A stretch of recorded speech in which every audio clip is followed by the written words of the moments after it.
Getting perspective on small roles. Everyone, I'm Matthew Cornwell with Get Taped here in Atlanta, Georgia, one of Atlanta's original audition taping services, which I co-own with my amazingly talented, beautiful wife and best friend, Brooke. And now on to our topic. Getting perspective on small roles. In addition to running Get Taped and having our own acting careers, Brooke and I also produce our own work. We did 3 seasons of a web series called Becky and Barry. We produced an entire 22-minute sketch comedy show during lockdown in the spring of 2020. And in June of 2021, we produced a pilot for a series called Roger Espionager. I'll put the links below to both Becky and Barry and the Brooke and Matt show, but I wanted to share the opening of Roger Espionager as a way to talk about smaller co-star roles. So take a look at the opening to Roger Espionager.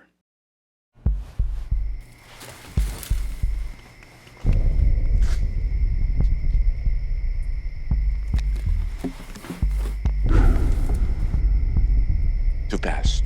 Too fast.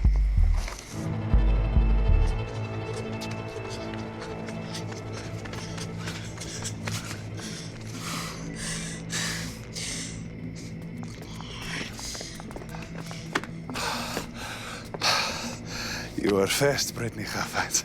But so are we. And we have cell phone jammer. So you can give up trying to send distress signal, Brittany Huffines. Why do you guys always say my full name? No one is saving you. But we will give you one last chance to save yourself. Don't be stupid, Brittany Huffines.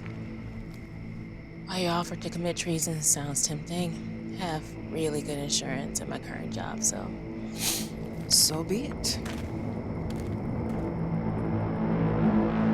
Hopefully you were intrigued enough to keep watching, but that's not why I shared it. I wanted to share the scene as a way to unpack a few issues that tend to plague actors when it comes to smaller co-star roles, and offer some insight from the producing and writing side of things to hopefully illuminate and educate. So first of all, I should mention that this is every frame of their one scene. None of these fabulous actors are in any other scenes in our pilot, and that will help to frame the rest of the conversation. Let's talk about their character names. Jacinthe Blankenship is playing Brittany Huffines, Sasha Hatfield is playing the female Russian, and Brad Brinkley is playing the male Russian. But if they all have the same amount of footage, why did only Jacinthe get a character name? Some actors watching may have asked for character names when this very situation happened to you. Maybe you wanted a character name as a point of respect for where you are in your career, or you just didn't want it to look like you booked an extra when it shows up on IMDb. Guilty. But from the writer's perspective, me and my co-writer Brian Chapman, there were a few reasons that only she got a character name. 1, her name is mentioned by the other characters in the scene. 2, additionally, she's referenced by other characters later in the pilot by name. And 3, she is the catalyst for our entire major plot line. So she needed a name. But couldn't I have given character names to the other 2 out of respect? Yes, but honestly, when you're in the writing phase before you've cast the project, or in other stages of pre-production, like for instance when my producer is working on a budget, and you're having these sort of high-level discussions about the entire project, it's actually helpful to have some characters that are only labeled with descriptive names, such as their occupation, or in this case, their nationality. Otherwise, with over 20 characters in the pilot, it can get really confusing to remember your own cast of characters if every single one of them has a first name. And once the offers went out to the actors, if they had decided to negotiate for character names, well, there are some implications that maybe you as an actor don't understand, which is that if we were to agree to change those names, well, then I not only have to change it in the script, but I also have to change it in their contracts, call sheets. And it starts to become a headache that is not really worth it from a production standpoint. And really, for the actor, it only satisfies ego, and it doesn't really have any bearing on your future career. And finally, in this specific case, as the writer, I wanted the freedom to name them at a future date if and when we decide to bring them back. That happens a lot in TV land. I once did an episode of Nashville as Mystery Man, because I only showed up in the final scene of the episode as a little cliffhanger. In the next episode, when we get to know who I am, that's when I became Mitch. And so on IMDb, you see me credited as Mystery Man Mitch. So keep that in mind the next time you scoff at a character name like Judge, Policeman Number 2, Server, etc. In full disclosure, I used to do that.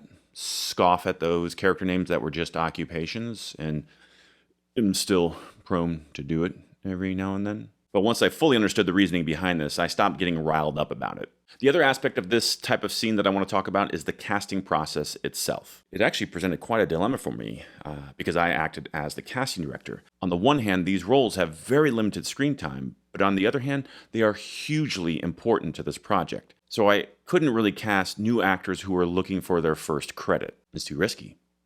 I mean, normally a cast director might be looking to place newer actors in some of these small co-star roles because otherwise, how did those newer actors ever get their first co-star roles and build a career? Am I right? But these are the opening frames to my pilot, my baby, my passion project that will hopefully extend into 6 seasons. So I can't risk putting that heavy burden on actors who haven't proved themselves yet. So we needed fantastic actors to inhabit these 3 roles, and I am so happy with the results. But having such accomplished actors be in only one scene leaves a feeling of unfulfilled potential. Each one of these actors is capable and deserving of much more. And so something interesting happens. I can't speak for other showrunners, but when I see what these 3 brought to the project, it makes me so excited to work with them again. In fact, I feel this obligation to try to figure out how to incorporate them into future episodes. Or at the very least, how can I work with them again on a different project in the future? Because every time I watch that opening, I find myself wanting more, much like I'm sure those actors would have preferred to have contributed more to the project. So switching back to actor mode, if you're like me and you have a fair amount of credits under your belt, but still find yourself being submitted for co-star or other small roles, don't take it as an insult. In the end, casting is trying to wow the producers with all of their selections for each role. And in the case of my pilot, I was casting director and producer, and I was totally wowed by myself.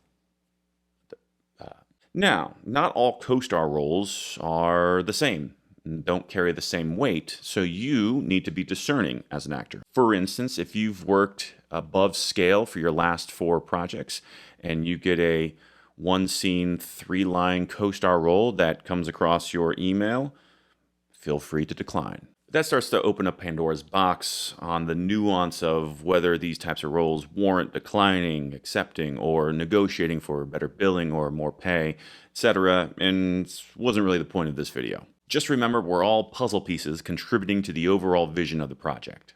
If we can find joy in that collaboration, it makes this career so much more fulfilling. But in order to do that, you need a deeper understanding of how all the other puzzle pieces fit together. That can give you so much more peace about your piece of the puzzle.